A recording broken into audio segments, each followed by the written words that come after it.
Hi, Nick Melita, and this is my channel, The Midnight Librarian. Today I will be talking about my review of Helen Hoang's Kiss Quotient series.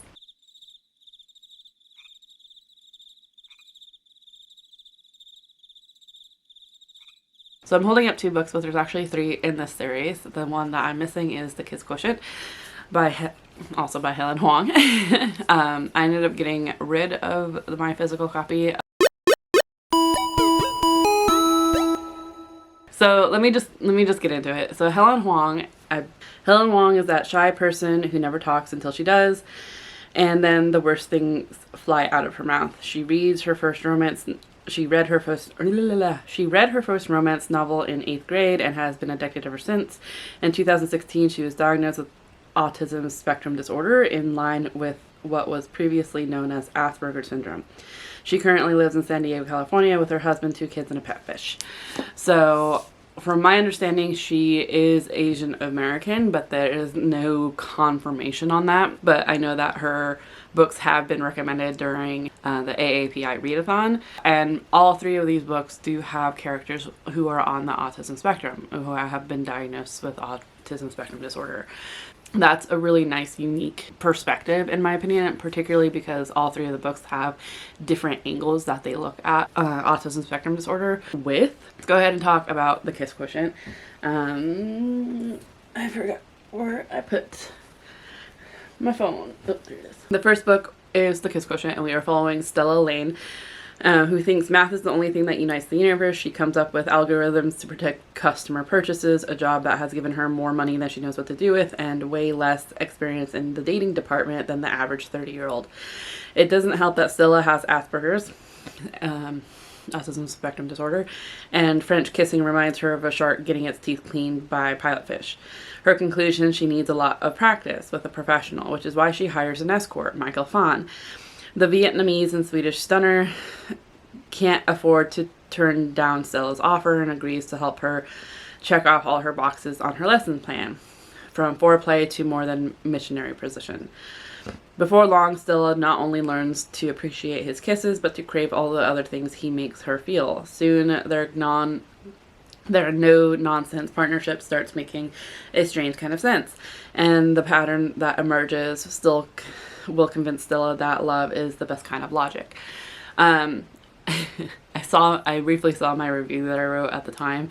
I read this in 2018, and what I had said in my review was I wasn't as impressed with this book as I had hoped to be. I love Stella as a character. I felt she was very strongly written, very fun, smart, and awkward, and her character growth I got behind 100%. Michael, however, I felt lacked. There were aspects that I adored about him, but otherwise I found his POV rather tedious and repetitive to the point where I felt like he was whining. There were certain elements in this book that I had expected that didn't quite deliver, and other themes I wish were left out. I'm not against marriage. I also realized that that was part of Stella's parents' goals for her, but I don't feel it was necessary to prove one's love for someone, and ultimately it feels very like a very YA trope when it gets put right at the end of the book and used as such.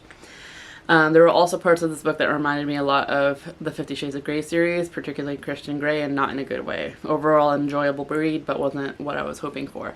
So let me break that down a little bit, because as I'm reading that, I remember Stella was an amazing character because it was a new perspective. Someone who has who is on the autism spectrum disorder, and who is really good at math and likes and feels that that's the logic and language of the universe. And I feel like the only reason why she even bothered hiring Michael was because of this pressure she felt to make her parents happy by getting in a relationship, when relationships were not her strong suit whatsoever. Michael Fan, I felt wasn't a well-rounded character. He was very flat to me, and there were aspects of him.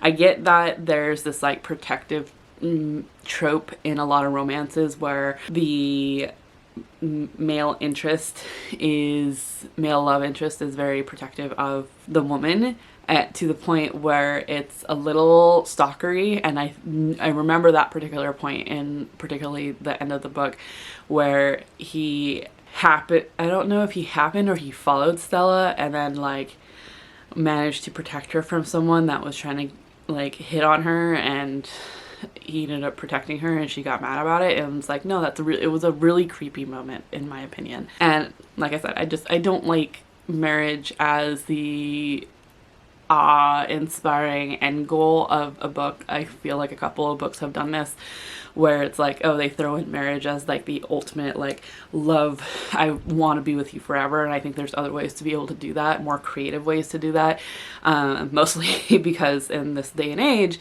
50% of marriages end in divorce, and it's finding love and in terms of a marriage proposal is fairly, to me, like a cheap way to get out of is creating something more inspirational to declare love, if that makes sense.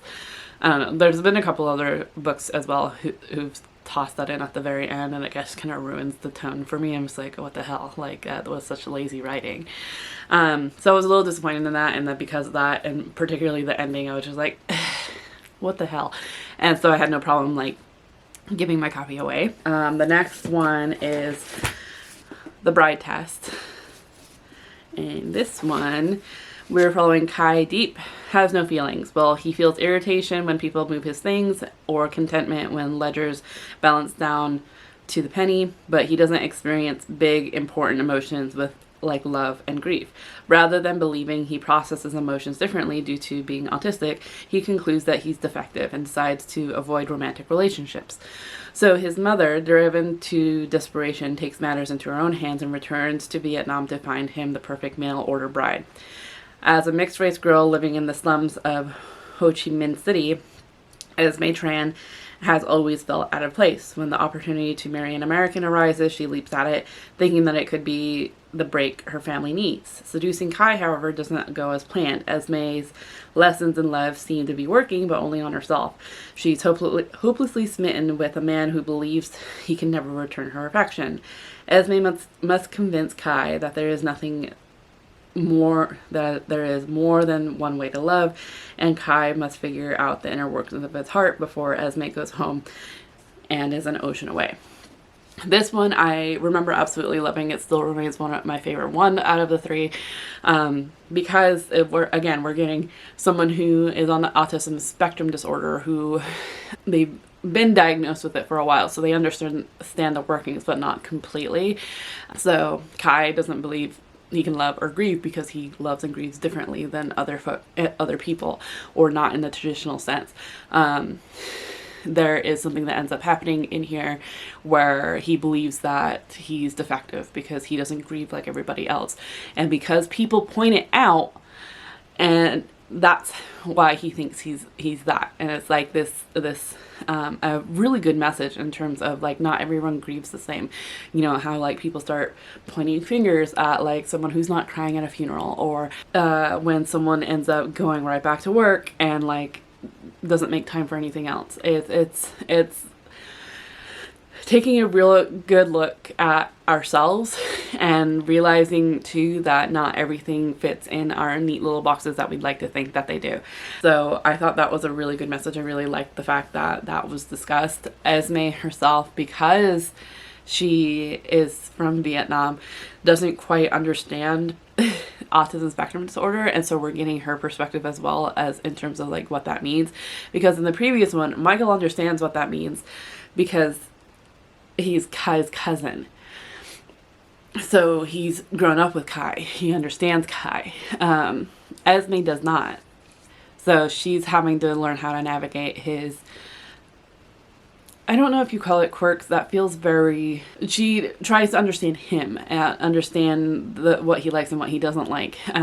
So like she has this image in her own mind of what a wife is supposed to be, so she's trying to be the wife that she thinks she's supposed to be for Kai, only to realize like there's things that irritate him. So it's like she does his laundry, she folds his clothes, and he's like, there's certain organizations that he prefers, and so the fact that someone else is touching his things and reorganizing bugs the hell out of him. So it's also taking a look at that it's, this whole book was basically like, was taking a look at stereotypes and like looking at them from different angles, or like breaking that stereotype really, and like trying, like, expanding your mind on folks with autism, as well as grieving in a certain way or being a wife of a certain way. So that I thought was really cool. What I also thought was interesting was that there is not a marriage proposal at the very end. They talk about marriage briefly, but ultimately what Esme wants is an education. She ultimately wants to help her family because her family is still in Vietnam and she wants to be close to them. So it's like she has these stipulations of sorts, but she's worried that because she's such in a precarious position, that she can't necessarily ask for them. I love this. I thought this was full of emotion. I also thought the sex scenes were particularly, I thought it was really great. I think, okay, so my thing too with romance novels is that when it comes to the smut scenes, that they get, or like they have orgasms that's perfect like every fucking time, and that's not realistic. This one was realistic. The first time that they have sex, Kai gets off, he has a great time, and he goes takes a shower, and Esme's left going, what the hell was that? Like, she didn't, nothing, like, and I thought that was just perfect. And the fact that, like, Kai then has to navigate going, why is she mad at me? Like, what, why? And like, thankfully, Michael, Kai's cousin, as well as his older brother Quan, have to explain to him going, you can't do that. So that I thought was perfectly, like, that seemed more realistic to me, and like made it a little bit more innocent. I feel like in some reality there could be men who just do that because they're dicks, but I thought this was like, I really like that this was very realistic and fresh to me. And then we have the heart principle, and this is the last one. This one I recently read, like here in the last month or so.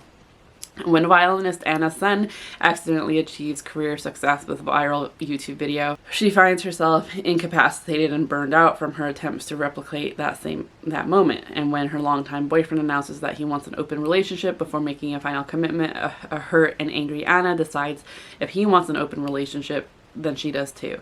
Translation, she's going to embark on a string of one-night stands. The more unacceptable the men, the better.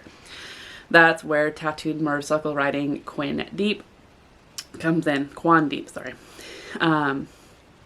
Their first attempt at a one-night stand fails, as does their second and their third, because being with Quan is more than sex. He accepts Anna on an unconditional level that she herself has just begun to understand. However, when tragedy strikes Anna's family, she takes on a role that she is ill-suited for until the burden of expectation threatens to destroy her. Anna and Quan have to fight for their chance at love, but to do that, they also have to fight for themselves. So in this one, we get an also interesting perspective in terms of Anna doesn't know that she's on the spectrum, autism spectrum disorder.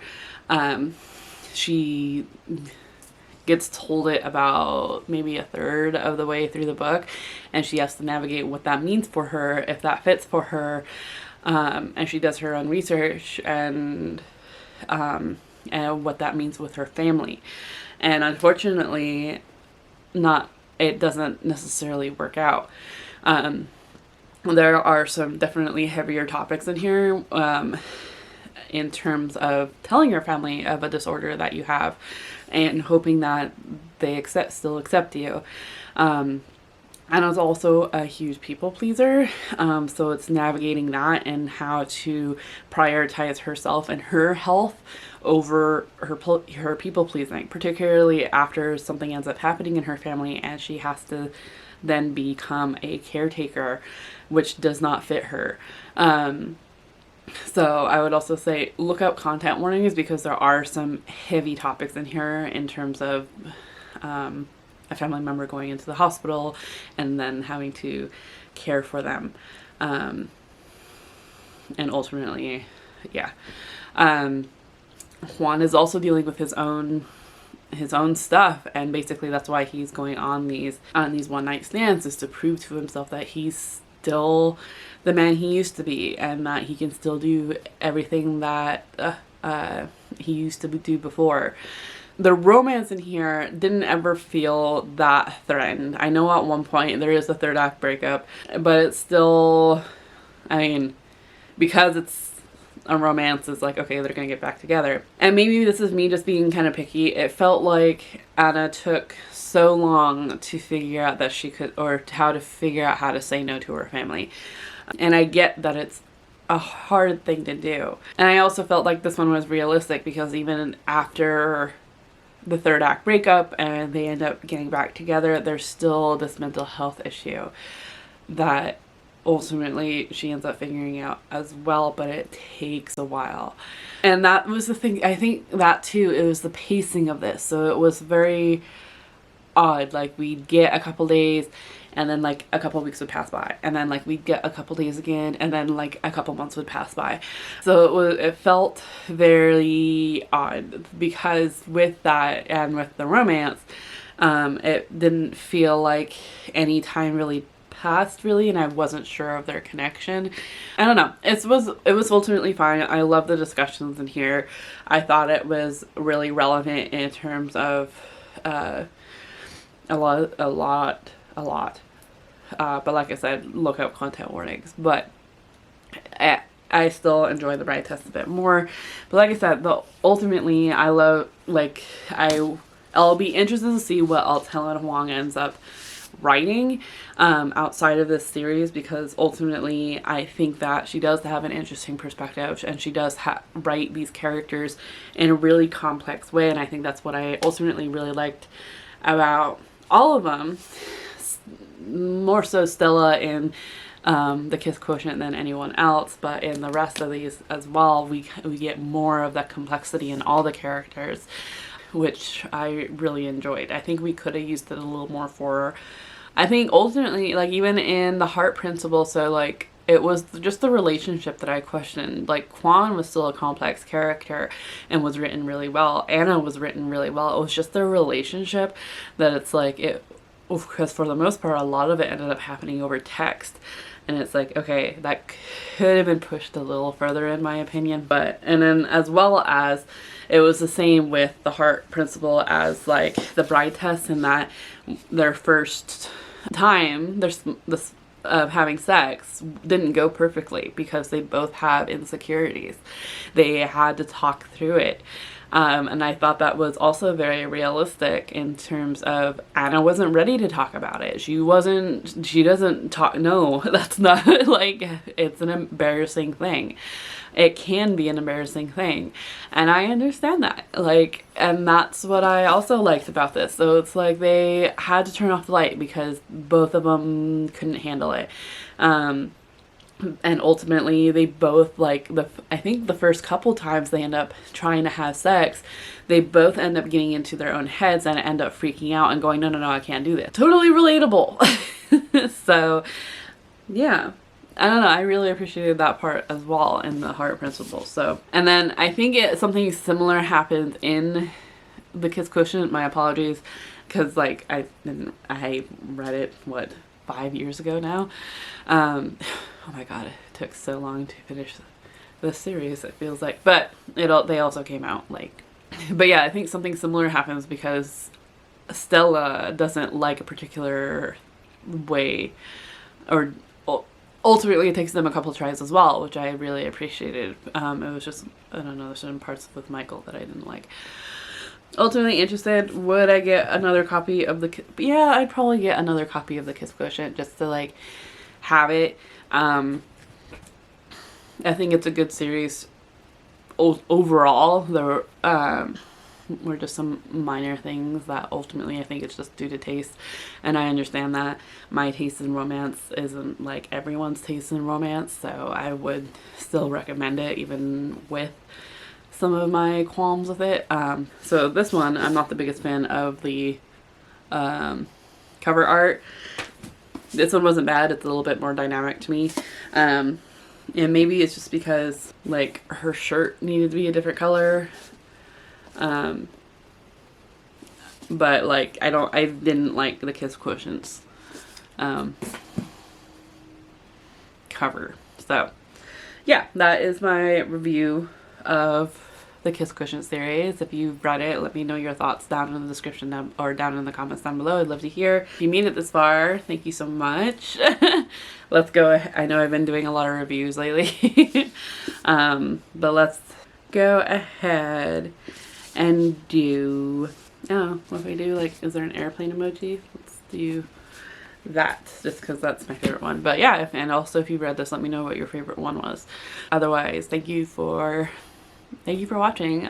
Like this video if you haven't done so already. Subscribe if you want to see more of me, and I hope that you are in the mental mindset to enjoy your reading. I'll see you in another video very soon. Shoo!